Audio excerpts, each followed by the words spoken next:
विद्यार्थी भाइ बहिनीहरुलाई वेलकम छ। म बीबीएस थर्ड इयरमा अध्ययनरत विद्यार्थी भाइ बहिनीहरुको लागि यो फाइनान्समा हाम्रो कस्ट अफ क्यापिटल भन्ने च्याप्टर हुन्छ। म कस्ट अफ क्यापिटल भन्ने च्याप्टर पढाउन गइरहेको छु। सो अब यो कस्ट अफ क्यापिटल भन्ने च्याप्टर चाहिँ हामीलाई बोर्ड एक्जाममा 10 to 15 मार्क्समा आउँछ। हेर्नुस् 10 to 15 मार्क्स भनेर लेखेको छु। यो 10 to 15 मार्क्समा आउने कस्ट अफ क्यापिटल च्याप्टरको मेन कन्सेप्ट बुझौँ र यससँग रिलेटेड फर्मुलाहरू बुझौँ अनि त्यसका हामी केही प्रब्लमहरू पनि सोलुसन गर्नेछौँ। सो यो कस्ट अफ क्यापिटल भनेको चाहिँ के हो भने कुनै पनि अर्गनाइजेसनको कुनै पनि कम्पनीको फाइनान्सिङ सोर्सेसहरू धेरै हुन्छन्। ती फाइनान्सिङ सोर्सेसहरूमा जस्तै बोन्ड पर्छ, जस्तै प्रिफरेन्स सेयर क्यापिटल पर्छ, कमन स्टक पर्छ। हो ती फाइनान्सिङ सोर्सेसहरूको अब हामीले जहाँबाट फाइनान्स गर्छौँ त्यो सोर्सेसहरूको अब तिनीहरूलाई हामीले त्यो फ्री हुँदैन कहिले पनि, त्यसको हामीले कस्ट बेयर गर्नुपर्ने हुन्छ। फर इक्जाम्पल बोन्ड हामीले ऋणबाट हामीले फाइनान्स गर्यो भने बोन्ड होल्डरलाई हामीले इन्ट्रेस्ट पे गर्नुपर्ने हुन्छ। प्रिफरेन्स सेयर होल्डरबाट हामीले प्रिफरेन्स सेयर क्यापिटल हामीले ल्यायौँ भने प्रिफरेन्स सेयर होल्डरलाई हामीले प्रिफरेन्स डिभिडेन्ड पे गर्नुपर्छ। त्यस्तै हाम्रो कमन स्टक होल्डर जुन छन् तिनीहरू पनि कमन स्टक होल्डर पनि कमन स्टक होल्डरहरू पनि डिभिडेन्डको लागि उनीहरूलाई डिभिडेन्ड पे गर्नुपर्ने हुन्छ। उनीहरूले पनि डिभिडेन्ड आश गरेर आउँछन्, आफ्नो इन्भेस्टमेन्टलाई इन्क्रिज गर्ने प्रोसेसमा हुन्छन् उनीहरू पनि। सो हाम्रो कुनै पनि फाइनेन्सिङ सोर्सेस चाहिँ हाम्रो फ्रीमा हुँदैन। ती फाइनेन्सिङ सोर्सेसहरूको कस्ट के हो त? ती फाइनेन्सिङ सोर्सेसहरूको कस्ट हामी क्यालकुलेसन गर्न यो च्याप्टरमा सिक्ने हो हामी। कस्ट अफ क्यापिटल भन्ने च्याप्टरमा कस्ट अफ क्यापिटल भन्ने च्याप्टर के बेसिक कन्सेप्ट मैले यहाँ बोर्डमा लेखिदिएको छु, हेरौँ त। जस्तै कस्ट अफ क्यापिटल 10 to 15 मार्क्समा बोर्ड एक्जाममा आउँछ।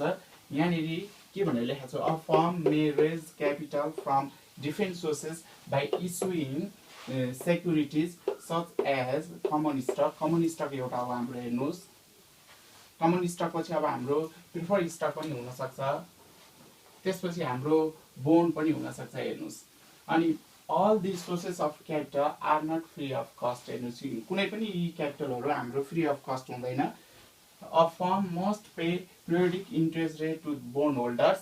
It should also pay predetermined rate of dividend to preferred stock holders. Preference share होल्डरहरूलाई पनि हामीले डिभिडेन्ड पे गर्नुपर्ने हुन्छ।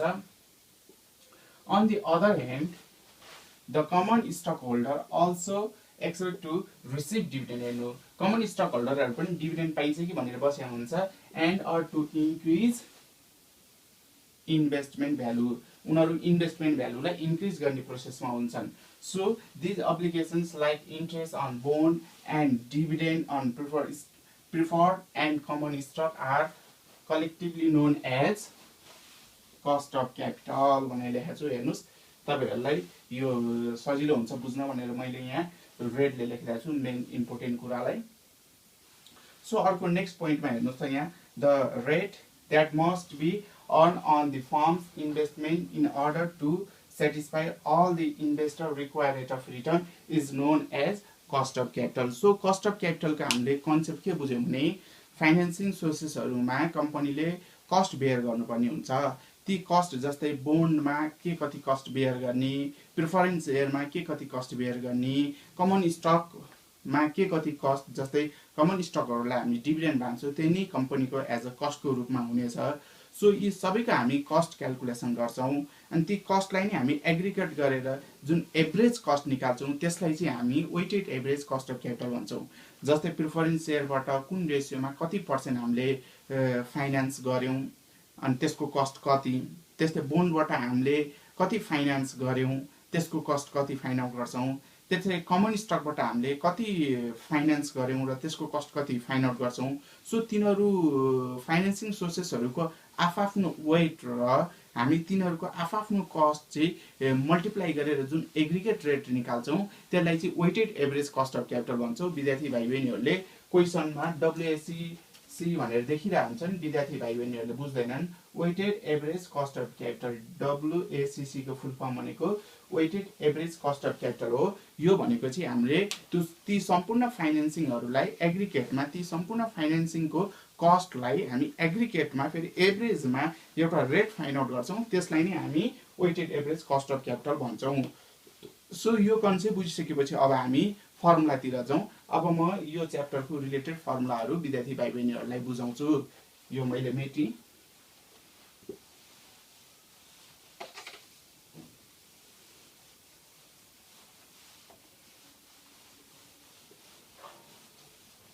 ल विद्यार्थी भाइ बहिनीहरू, मैले अब कस्ट अफ क्यापिटलको केही कन्सेप्ट, त्यसको फर्मुलाहरू यहाँनिर हेरौँ। मैले बोर्डमा यहाँनिर लेखिसकेको छु, बोर्डमा हेरौँ।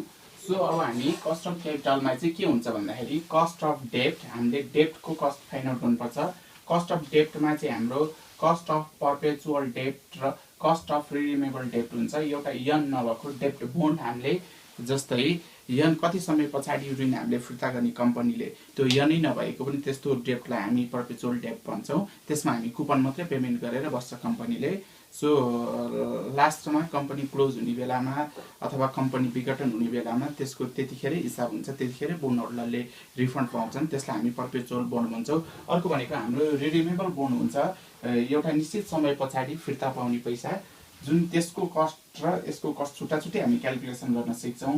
त्यस्तै कस्ट अफ डेप्ट पछाडि हामी सेकेन्डमा cost of preferred stock, cost of preferred stock पनि त्यस्तै हो। Cost of irredeemable preferred stock हुन्छ एउटा, cost of redeemable preferred stock हुन्छ।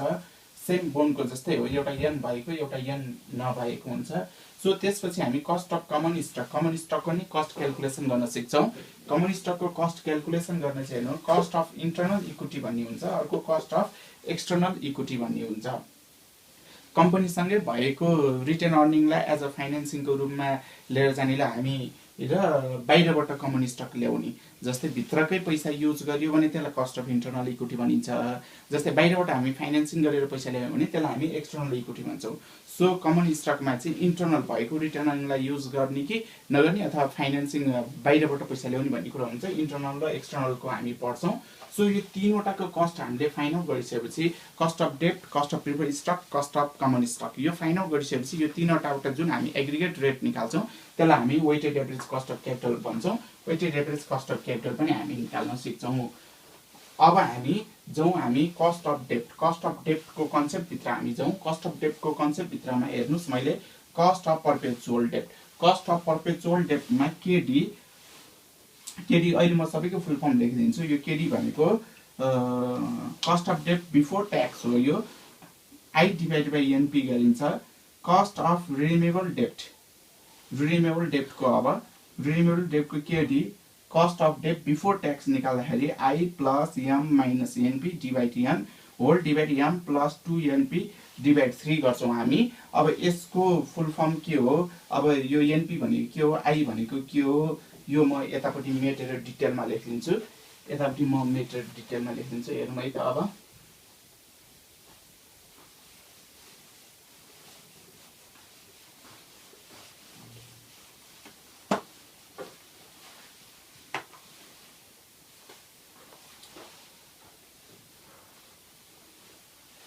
where KD cost of debt before tax, अर्को हाम्रो केडीटी भन्ने पनि हुन्छ, cost of debt after tax। यो हामी कसरी निकाल्छौँ भन्दा KDT is equal to KD into 1 minus T tax. त्यसपछि अब हाम्रो आई कुपन अमाउन्ट,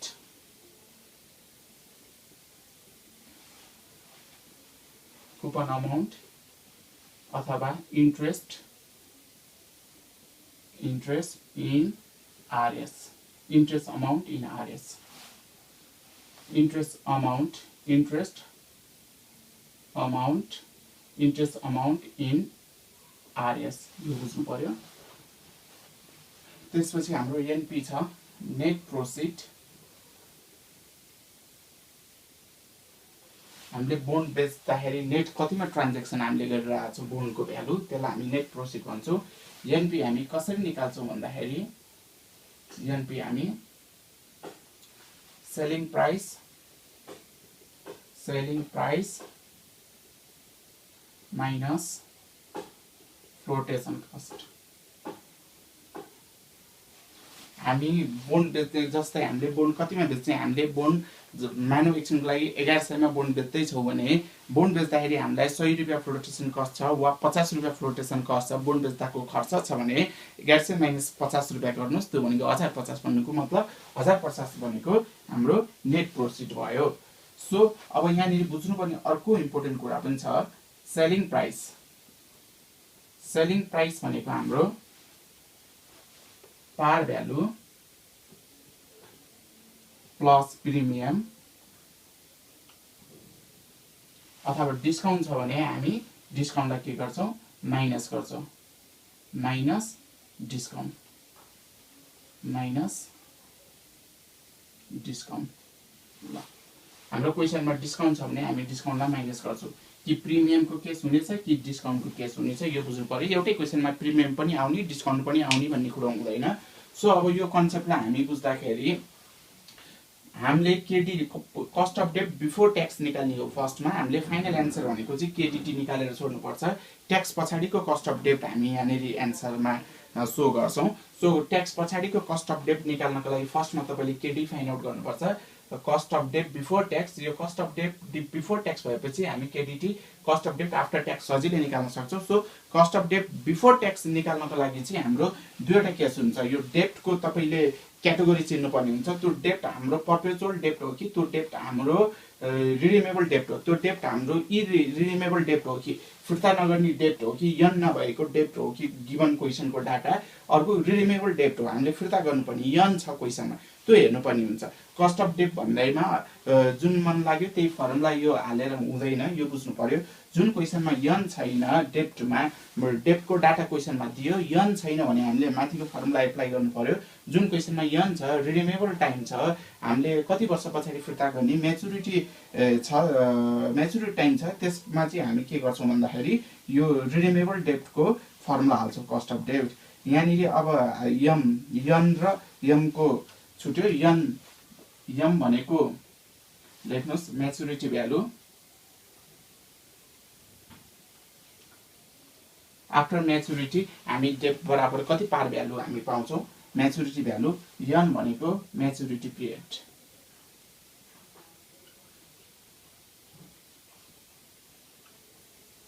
ल अब यति बुझौँ। अब हामी यसैको कस्ट अफ डेप्टको आज हामी यही कस्ट अफ डेप्टकै हामी रिडिमेबल र इरिडिमेबल, पर्पेचुअल र हामी रिडिमेबल दुईटै केसको हामी चाहिँ एउटा सोलुसन प्रब्लम म यहाँ गरेर देखाउँछु विद्यार्थी भाइ बहिनीहरूलाई। हेर्नुहोस् है त, यो मैले मेटेँ।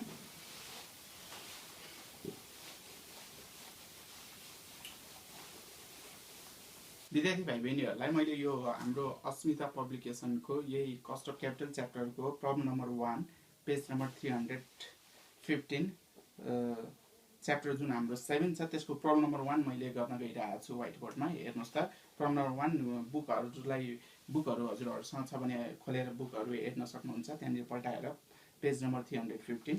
सो यहाँ क्वेसन नम्बर 1 मा के भनेको छ भने calculate after tax cost of डेप्ट भनेको छ। हेर्नुहोस् अब कस्ट अफ डेप्ट क्यालकुलेसन गर्नुहोस् रे। अब मैले कस्ट अफ डेप्टको पर्पेचुअल र रिडिमेबल दुईटै केस एउटा प्रब्लमबाट बुझाइदिइरहेको छु। हेर्नुहोस् है त, अब ए नम्बरमा के भन्यो भने हाम्रो क्वेसन नम्बर 1 हामीले गर्न गइरहेको छौँ। ए नम्बरमा गिभन मैले टिपिरहेको छु। हेर्नु, अ पर्पेचुअल बोन्ड हेज 1000 पार भ्यालु भन्नुको मतलब म्याचुरिटी भ्यालु यम भनेको पार भ्यालु, म्याचुरिटी भ्यालु हामी यम इक्वल टु 1000 यो क्वेसनमा हामीलाई दिएको छ। सो त्यसपछि हामीलाई के दिएको छ भन्दाखेरि कुपन 15% कुपन भनेको छ। हेर्नुहोस् त, कुपन भनेको आई 15% भनेको छ। 15% अफ हामी पार भ्यालुको क्यालकुलेसन गर्छौँ। सो यो पार भ्यालु राख्नु पर्यो। कुपन भनेको 150 भयो तपाईँको। त्यसपछि अब हामीलाई के भनेको छ भने a new issue would have flotation cost ₹50. Flotation cost पनि दिएको छ। हेर्नुहोस् त क्वेसनमा फ्लोटेसन कस्ट भनेको हाम्रो एफ अथवा यसलाई हामी एफले डिनोट गर्छौँ। फ्लोटेसन कस्ट हाम्रो ₹50 दिएको छ। त्यसपछि फ्लोटेसन कस्टको corporate tax rate is 40%। Tax rate भनेर 40% दिएको छ। ट्याक्स रेट भनेर 40% दिएको छ। अब ल हेर्नुहोस्, यो क्वेसनमा म्याचुरिटी पिरियड यन को कुरा गरेको छैन। सो यो क्वेसन चाहिँ हाम्रो कस्ट अफ पर्पेचुअल डेट भयो। अब यसमा हाम्रो यन छैन, अब कहिले यो फिर्ता हुने भन्ने नि हामीलाई थाहा छैन। सो यन भएकोलाई हामी रिडेमेबल को फर्मुला हाल्छु, यो यन छैन इरिडेमेबल पर्पेचुअल को फर्मुला हाल्छु, पर्पेचुअल इरिडेमेबल भन्नु स्वयं हो। सो यहाँनिर हेर्नुहोस् त मैले cost of debt before tax फर्स्टमा यो फर्मुला हाल्नु पर्यो। नाउ सोलुसन हेर्नुहोस् है त, अब KD cost of before tax निकाल्नु, पहिला केडी फर्स्ट निकाल्नु पर्यो। केडी निकाल्ने हाम्रो फर्मुला आई डिभाइड एनपी हुन्छ। आई भनेको हामीसँग 150 फाइन आउट भइसकेको छ, एनपी फाइन आउट गर्नु पर्यो। वेयर वर्किङ नोटमा हेर्नुहोस् NP is equal to selling price minus flotation cost. Flotation cost हाम्रो यो फर्मुला हुन्छ। सेलिङ प्राइस भनेको हाम्रो बोन्डको 1000 पार भ्यालु प्लस माइनस प्रिमियम र डिस्काउन्ट प्लस माइनस हुन्छ। क्वेसनमा प्रिमियम र डिस्काउन्टको कुरो गरेको छैन। सो हामीले सिधै सेलिङ प्राइस निकाल्नको लागि हामीले सेलिङ प्राइस भनेको त प्रिमियम पार भ्यालुमा प्रिमियम जोड्ने डिस्काउन्ट घटाउने हो। यो क्वेसनमा प्रिमियम र डिस्काउन्ट छैन। सो हाम्रो पार भ्यालु सिधै राख्नु पर्यो। माइनस फ्लोटेसन कस्ट 50 छ, क्यालकुलेसन गर्नुहोस् 950 आयो। सो यहाँनिर हामी 950 राख्छौँ। यसको क्यालकुलेसन हामी गर्छौँ 150 डिभाइड 950 गर्दाखेरि हाम्रो 15.79 आयो। अब हामी यसलाई केडीटीमा कन्भर्ट गर्छौँ। KD into 1 minus tax, KD 15.79 into 1 minus tax भनेको 0.40। सो इन्टु त्यो क्यालकुलेसन गर्नुहोस् 0.6 ले मल्टिप्लाई गर्नुहोस् यसलाई 1 बाट 0.4 माइनस गर्दा 0.6 आउँछ, गर्दा 9.47। यसको रिजल्ट हुन्छ 9.47। सो हाम्रो after tax cost of debt भनेको 9.47 भयो। हाम्रो before tax cost of debt भनेको 15.79 भयो। यो ए नम्बरको भयो। अब त्यस्तै गरेर यो ए नम्बर पछि अब हामी बी नम्बरको सोलुसन हेरौँ। यसैमा अब बी नम्बर भनेको इरिडेमेबल, यसैको बी नम्बरमा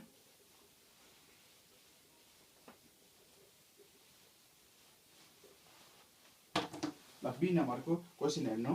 blue star trading company has bond issue outstanding with 15 years. हेर्नु यन आयो, सुरुमै यन आयो भन्नुको मतलब यसलाई हामी म्याचुरिटी पिरियड भन्छौँ।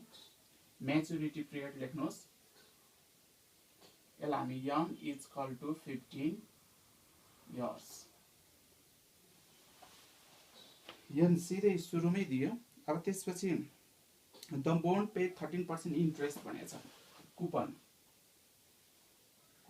कुपन भनेको इन्ट्रेस्ट अमाउन्ट, 13% भनेको 13% अफ पार भ्यालु। बोन्डको पार भ्यालु हाम्रो जहिले पनि 1000 हुन्छ, यो बुझ्नु पर्यो। 130 आयो यो।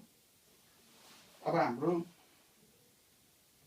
सेलिङ प्राइस पनि दियो, सिधै सेलिङ प्राइस दियो। Selling price is equal to 1060 दियो। हेर्नु सेलिङ प्राइस नदिएको भए हामीले पार भ्यालु, जस्तै यहाँ सेलिङ प्राइस हेर्नु मैले पार भ्यालु लिएँ, किनकि सेलिङ प्राइस क्वेसनमा दिएन भने पार भ्यालु हामीले लिनुपर्ने हुन्छ। त्यसपछि अब हामीलाई के भनेको छ भने क्वेसनमा सेलिङ प्राइस पनि दियो। If the tax rate is 30%, what is the after tax cost of debt भने tax rate is equal to 30%। अब कस्ट अफ डेट निकाल्नु पर्यो। हेर्नुहोस् यहाँ भएको यो चाहिँ अघि हामीले कुन केसको निकाल्यौँ भन्दाखेरि यो हामीले पर्पेचुअल केसको निकाल्यौँ। यो हामीले कस्ट अफ डेट क्यालकुलेसन गर्यो कुन केसको, पर्पेचुअल केसको हामीले क्यालकुलेसन गर्यो। इरिडेमेबल यन थिएन। अब हामी यहाँनिर यन छ, सो हामी रिडेमेबलको फर्मुला हाल्छौँ। हेर्नुहोस् त रिडेमेबल केसको फर्मुला यही हो, यहीँनिर छ। सो यसको फर्मुला अब हामी यहाँ कपी पेस्ट गर्छौँ। Cost of debt before tax find out गर्छौँ। पहिला I plus M minus NP divide N whole divide M plus 2 NP divided by 3। यो फर्मुलामा हामी हाल्छौँ। यो फर्मुलामा सम्पूर्ण भ्यालुहरू क्वेसनमा छ, भ्यालु मात्रै प्लट गर्ने हो। अब हामीले जस्तै कुपन इन्ट्रेस्ट भनेको 130 प्लस पार भ्यालु यम भनेको हाम्रो यहाँनिर मैले लेखेको छुइनँ। पार भ्यालु यम भनेको जस्तै यहाँनिर देख्न सक्नुहुन्छ माथि म्याचुरिटी भ्यालु बोन्डको म्याचुरिटी भ्यालु यम भनेको जहिले पनि हाम्रो 1000 हुन्छ। ल 1000 पार भ्यालु यम 1000 एनपी नेट प्रोसिड 1060 क्वेसनले दिएको छ हामीलाई। फ्लोटेसन कस्ट यो क्वेसनमा छैन, एनपी डाइरेक्ट दियो हामीलाई। अब के गर्नु पर्यो भन्दाखेरि अब हामीले डिभाइड एन भनेको हाम्रो 15 इयर्स छ, 15 इयर्स राख्नु। होल डिभाइड एम भनेको 1000 प्लस 2 इन्टु एनपी भनेको हाम्रो 1060 डिभाइड 3। अब क्यालकुलेसन गर्नुहोस्, क्यालकुलेसन गर्नु पर्यो। अब जस्तै यो अगाडिको हेर्नुहोस्, यहाँ -60 हुन्छ। -60 लाई डिभाइड 15 गर्दाखेरि 60 डिभाइड 15 गर्दाखेरि हाम्रो 4 आउँछ। 130 - 4 हुन्छ माथि। तलपट्टि अब हाम्रो 1060 इन्टु 2 प्लस 1000 गर्दा 3120 डिभाइड 3 गर्दा हाम्रो 1040 आउँछ। अब यो क्यालकुलेसन गर्नु पर्यो। यो क्यालकुलेसन गर्दाखेरि अब -4 डिभाइड 1040 गर्दा हाम्रो 12.12% आयो। यो हाम्रो cost of debt before tax हो। अब यसलाई आफ्टर ट्याक्समा कन्भर्ट गर्नको लागि के गर्नुपर्छ भने मैले यहाँ सानोमा कन्भर्ट गरिदिइरहेको छु। अब KDT is equal to KD into 1 minus tax 12.12 into 1 minus 0.30 गर्नुहोस्। 70 ले मल्टिप्लाई गर्नु पर्यो इन्टु 0.70 8.48%। त्यो फ्र्याक्सनमा अहिले चाहिँ पोइन्टमा आएर चाहिँ मैले इन्टु 100 गरेर पर्सेन्टेजमा लिएर गएको बुझ्नु पर्यो। अब यहाँ सबैभन्दा मोस्ट इम्पोर्टेन्ट विद्यार्थी भाइ बहिनीहरूले नबुझ्ने, जस्तै यहाँ आइरहेको सम्पूर्ण विद्यार्थी भाइ बहिनीले बुझ्छन्। यम पार भ्यालु बोन्डको पार भ्यालु 1000 पनि बुझ्छन्। नेट प्रोसिड नेट प्राइस भनेको यहाँनिर 1060, किनकि नेट प्राइस भनेको क्वेसन आफैले दिएको छ। क्वेसन आफैले नदिएको भए नेट प्राइस भनेको अब हामीले कसरी निकाल्नु पर्थ्यो, selling price minus flotation cost गर्ने हो। सेलिङ प्राइस अब हाम्रो क्वेसन आफैले 1060 दिएको छ, फ्लोटेसन कस्ट छैन 0, भन्नुको मतलब नेट प्राइस पनि हाम्रो 1060 नै भयो। यसरी बुझ्नु पर्यो। अब हामीले जति पनि यो च्याप्टरमा रिलेटेड अब हाम्रो कस्ट अफ डेप्टको प्रब्लमहरू आउँछ। कस्ट अफ डेप्टको प्रब्लम जम्मा दुईटा हुन्छ, एउटा हामी पर्पेचुअल केस र एउटा हामी रिडिमेबल केस। यो दुईटै यही आज मैले बुझाएको कन्सेप्टले अब रिमेनिङ सम्पूर्ण प्रब्लमहरू हामी क्यालकुलेसन गर्न सक्छौँ। अब आजको क्लासमा यति गरौँ। यदि विद्यार्थी भाइ बहिनीहरूलाई कहीँ कन्फ्युज छ भने कमेन्टमा गएर कमेन्ट गर्नुहोस्। आफ्नो विद्यार्थी भाइ बहिनीहरू तपाईँको साथीहरूलाई थाहा छैन भने यो च्यानल सब्सक्राइब गर्नुहोस्, उहाँहरूलाई सेयर गरिदिनुहोस्। केही कन्फ्युज छ मलाई कमेन्ट गर्नु, त्यसको भिडियो लिएर आउनेछु। अब नयाँ क्लासमा नेक्स्ट क्लासमा म कस्ट अफ प्रिफर स्टक कसरी क्यालकुलेसन गर्ने, रिडिमेबल केसमा र इरिडिमेबल केसमा र त्यसपछिको क्लासमा म कस्ट अफ कमन स्टक कसरी क्यालकुलेसन गर्ने भन्ने लिएर आउँदैछु। आजलाई यति गरौँ। धन्यवाद।